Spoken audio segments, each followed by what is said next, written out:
दोस्तों नमस्ते, मैं सुशील कुलकर्णी। आप देख रहे हैं एनालाइजर न्यूज हिंदी। कुछ खबरें मराठी मीडिया में आ रही है और मराठी मीडिया में इसलिए आ रही है कि महाराष्ट्र में लोकसभा इलेक्शन में सबसे ज्यादा सीट शेयरिंग में कांग्रेस को दी जाने वाली है, ऐसा नैरेटिव अब चलाया जा रहा है। ऐसे लगता था कि मराठी मीडिया शरद पवार या उद्धव ठाकरे के पीछे है। बिल्कुल ऐसे नहीं था, बिल्कुल ऐसे नहीं था।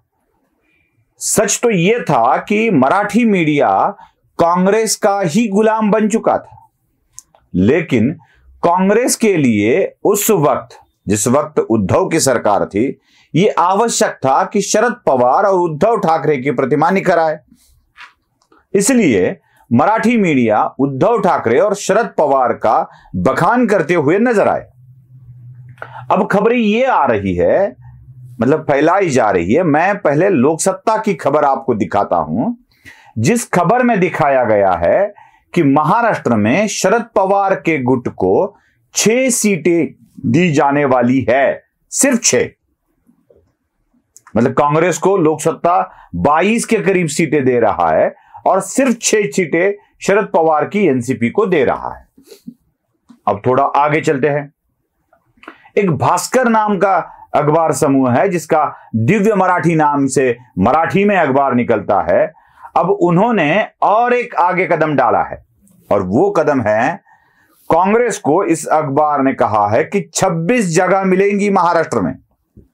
26।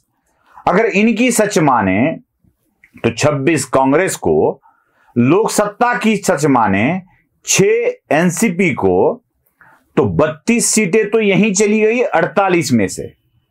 अब बची केवल 16। वह 16 उद्धव को दी जाएगी और उद्धव को कहा जाएगा इसी 16 में से अपने दोस्तों में कुछ बांट दो। तो उद्धव के हाथ में भी कुछ नहीं आएगा, कुछ भी नहीं मिलेगा।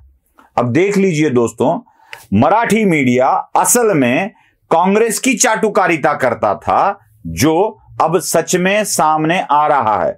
उस वक्त का तगाजा था जो आया था। अभी इन्हीं अखबारों ने एक इंफॉर्मेशन ऐसे दी है कि कांग्रेस लगभग 288 सीटों में से, किन राज्यों में कितनी सीटें लेगी कांग्रेस। अलायंस तो होगी, इंडी वाली अलायंस, जिसे मोदी जी घमंडिया अलायंस कहते हैं। अलायंस तो होगी, लेकिन कांग्रेस अलायंस के राज्य में कितनी सीटें मांगेंगी। अब एक बात और है, कुछ राज्यों में कांग्रेस अलायंस नहीं करेगी, यह भी कहा जा रहा है।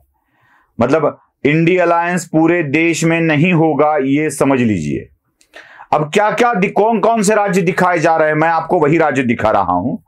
आंध्र प्रदेश, ना तेलुगु देशम साथ में आएगा, ना वाईएसआर कांग्रेस साथ आएगी। वहां पे 25 सीटें हैं। आंध्र प्रदेश अपने बल पर लड़ेगी कांग्रेस। आसाम, अभी बल बचा ही कहां है आसाम में। 14 सीटें जाएगी, टोटल सीटें 14 है, जिसमें से कांग्रेस अपने बलबूते पर ही लड़ेगी। तेलंगाना 17 सीटें हैं। तेलंगाना में भी वो ना तेलुगु देशम के साथ जाएंगे, ना बीआरएस के साथ जाएंगे, अपने दम पे लड़ेंगे, क्योंकि उन्हें सत्ता अपने दम पे ही मिली है। गुजरात 26, यहां दम बचा है कि नहीं, यह बात भी जान लेना जरूरी है। हरियाणा 20, हिमाचल प्रदेश 4, कर्नाटक 28, सत्ता में है कांग्रेस यहां पर। केरल 20, मध्य प्रदेश 29, उड़ीसा 21, राजस्थान 25, उत्तराखंड 5। ये सीटें कुल मिला के 224 हो रही है। मतलब इन 224 जगह पर कांग्रेस अपने दम पे लड़ेगी। और कुछ राज्य है जहां पे पूर्वोत्तर राज्य जो है, जैसे छोटे छोटे राज्य है, 1-2 सीटें होती है, और कुछ यूनियन टेरिटरी है, केंद्र शासित प्रदेश जहां जाता है, जिसे उसमें भी माने लक्षद्वीप हो, या इधर वाला गुजरात के पास का एरिया हो, या चंडीगढ़ हो, इन जगह पर कांग्रेस अपनी दम पर लड़ेगी। लगभग 20 जगह है वो, 224, और पूर्वोत्तर राज्य यूटी की मिलाकर 20, संख्या हो रही है 244। 244 सीटें कांग्रेस अपने दम पर लड़ेगी।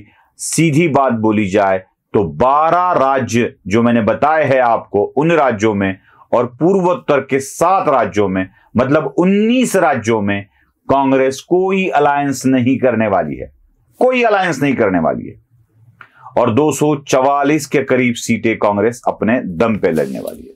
मतलब ये जो चित्र निर्माण किया जा रहा है ना, पूरा देश इकट्ठा हो चुका है, अब घमंडिया अलायंस सब हर कुछ करेगा, कुछ नहीं करेगा घमंडिया अलायंस। लगभग ये मैंने जो आपको बताए 12 और ये 7, 19 राज्यों में अलायंस नहीं है। अब किन राज्यों में अलायंस होने वाले हैं और किन राज्यों में कांग्रेस के हाथ कितनी सीटें लगने की संभावना है, ये मीडिया ही दे रहा है, ये मैं नहीं दे रहा हूं। देखिए कितनी बुरी हालत है, जान लीजिए कितनी बुरी हालत है। अब मैं आपको जो आंकड़े बता रहा हूं वो देश के 288 सीट के हैं, 288 सीट के। चलो देख लीजिए, बिहार जहां पर 40 जगह है कांग्रेस, वहां पर दोनों क्षेत्रीय दलों से 9 सीटें मांग रही है 40 में से। दे दे बाबा, दे दे बाबा, 9 तो सीटें दे दे बाबा, 40 में से 9 सीटें मांग रही है। उत्तर प्रदेश में 80 सीटें हैं। समाजवादी पार्टी से हाथ फैलाकर, दामन फैलाकर 10 सीटें मांग रही है कांग्रेस। एक राहुल बाबा की अमेठी, एक सोनिया जी की रायबरेली, और न जाने कौन से सीट मांगेंगी, लेकिन 10 सीट मांग रही है। पश्चिम बंगाल 42। क्या जमाना आ गया है देखो। सीटें न मिलने के कारण, बल न मिलने के कारण ममता निकल गई कांग्रेस को छोड़कर। उसी ममता के पास झोली फैलाकर कांग्रेस को कहना पड़ रहा है 5 तो दे दे बाबा, 5 तो दे दे बाबा, बाबा नहीं मैडम, 5 तो दे दो मैडम, ओ माई 5 तो दे दे, ओ ताई 5 तो दे दे, बस 5 दे दे ताई, गुजारा कर लूंगा जैसे तैसे 5 सीटों में। ये नौबत है कांग्रेस की। 40-42 में से 5 सीटें मांगने को दिल कर रहा है। अगला स्टेट है महाराष्ट्र। इस महाराष्ट्र में 48 सीटें हैं और ये जो मीडिया है कांग्रेस 26 जगह पर लड़ेगी ऐसा कह रहा है। अगर कांग्रेस 26 जगह पर लड़ेगी तो क्या शिवसेना उबाठा और एनसीपी शरद पवार गुट क्या कंचे खेलने के काम में आएगा? गोटियां खेलेगा। गोटियां हमारे मराठी में कहते हैं, हमें क्या गोटियां खेलायच्या, हम क्या गोटियां खेलेंगे? मीडिया ये बोल रही है कि 26 लेगी कांग्रेस। अरे आज तो कांग्रेस के साथ एक सीट थी, जो भी सांसद दुर्भाग्यवश भगवान को प्यारे हो गए, एक भी जगह आज कांग्रेस को प्रत्यक्ष रूप से नहीं है, वहां पे कांग्रेस 26 की आशा बनाए हुए है। अब देख लीजिए पहले जो 9, 10, 5 वाले आंकड़े थे कितने सच होंगे, यह 26 के आंकड़े को देखकर आपको पता चलता है। तमिलनाडु में 39 सीटें हैं और वहां पर 10 की मांग कर रही है कांग्रेस, 10 की मांग। तमिलनाडु में डीएमके देगा इनको 10। इनके इसका माल है किसका? उसका, हमारे यहां कहते हैं ना, इसका माल समझ रखा है क्या? वो समझ रखा है क्या? पंजाब में 13 सीटें हैं।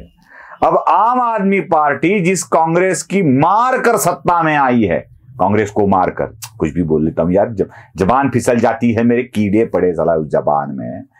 कांग्रेस को मारकर जो चुनकर आई है आप, यह कांग्रेस को 13 में से 8 सीटें देगी। मतलब खुद रखेगी 5, खुद के हाथ में रखेगी आप कटोरा और कांग्रेस को बोलेगी ले ले भैया तू 8 लड़ ले, 8 की गांठ अब तू ही सुलझा दे, ऐसा कहेगी कांग्रेस को आम आदमी पार्टी? बिल्कुल नहीं। यहां भी आंकड़े कितने गलत है ये आपको पता चल जाता है। दिल्ली में 7 सीटें हैं, ये 5 बोल रहे हैं कांग्रेस लड़ेगी और 2 आम आदमी पार्टी। अरे क्या, हमारे मराठी में एक कहावत है, हम थोड़े ही कानों में बीड़ी लगा के चलते हैं या धोती पर स्वेटर इन करते हैं। ऐसा नहीं होता है भाई, शर्ट इन नहीं होता है हमारे यहाँ धोती पर, कानों में बीड़ी लेके नहीं चलते हैं। बंटवारा होगा तो बराबरी का या 4-3 का, 5-2 तो मत कहिए भाई, इतना तो मत गिरा दीजिए। झारखंड में टोटल सीटें हैं 14, उसमें से कांग्रेस लड़ेगी 9। चलो मान लेते, कहीं ना कहीं तो मान लेना पड़ेगा ना भैया, ऐसे नहीं होता। और जम्मू में 5 है नेशनल कॉन्फ्रेंस के, और महबूबा मुफ्ती एक नेशनल कॉन्फ्रेंस लेगी और एक महबूबा मुफ्ती लेगी, बाकी बोलेगी कांग्रेस वाले तुम लड़ो, बहुत बढ़िया लड़ते हो तुम लोग। अरे इससे उल्टा होगा, महबूबा मुफ्ती 2 लेगी, अब्दुल्ला 2 लेंगे और कांग्रेस को बोलेंगे भैया एक रख ले, तेरे हाथ में एक ही वाला है तू। जिस तरह से बताया जा रहा है ना ये आंकड़े, ये बिल्कुल गलत आंकड़े बताए जा रहे हैं। और ये कहा जा रहा है कि इन 288 सीटों में से 85 सीटें कांग्रेस के हाथ में आएगी। अब ये जो घमंडिया वाले अलायंस वाले लोग हैं, यूं ही घमंडिया नहीं कहते इसको, हर एक को घमंड है कि हम बड़े हैं, हर एक को घमंड है, हर एक को ऐसा लगता है कि हम वहीं पे जहां खड़े हो जाते हैं लाइन वहीं से शुरू हो जाती है, हर एक को लगता है, इसलिए घमंडिया अलायंस कहा जाता है। और ये 85 जगह देंगे कांग्रेस को? बिल्कुल 85 जगह नहीं मिलेगी कांग्रेस को, और ये कांग्रेस को बहुत अच्छी तरह से सिमट लेंगे। मुझे तो लगता है इनमें से 50 जगह भी कांग्रेस को मिल पाई तो बहुत है, और कांग्रेस को जो भी कुछ कमाना है 50 में से 50 भी चुनकर नहीं ला पाएंगे कांग्रेस वाले। अब आज का जो आंकड़ा कांग्रेस का है 55-60 का, उसको अगर मेल खाना है तो जो 224 जगह बाकी स्टेट में से उड़ती है, बचती है, मैं भी कहा उद्धव ठाकरे की तरह हिंदी बोलने लगा, उड़ती है, तो 224 ये और यूनियन टेरिटरी वाले 20, तो 244 जगह में से 20-25 जगह निकालकर जैसे तैसे कांग्रेस को अपनी इज्जत बचानी होगी। साउथ वाले राज्य कांग्रेस के मदद के लिए आएंगे, लेकिन बाकी राज्यों में क्या हाल होगा पता नहीं, आगे आगे देखते हैं होता है क्या। लेकिन एक राज तो पर्दाफाश हो गया है कि मीडिया असल में कांग्रेस के साथ थी, दिखा रही थी उद्धव और शरद पवार के साथ। पसंद आया हो तो लाइक कीजिए, शेयर कीजिए, सब्सक्राइब कीजिए। धन्यवाद।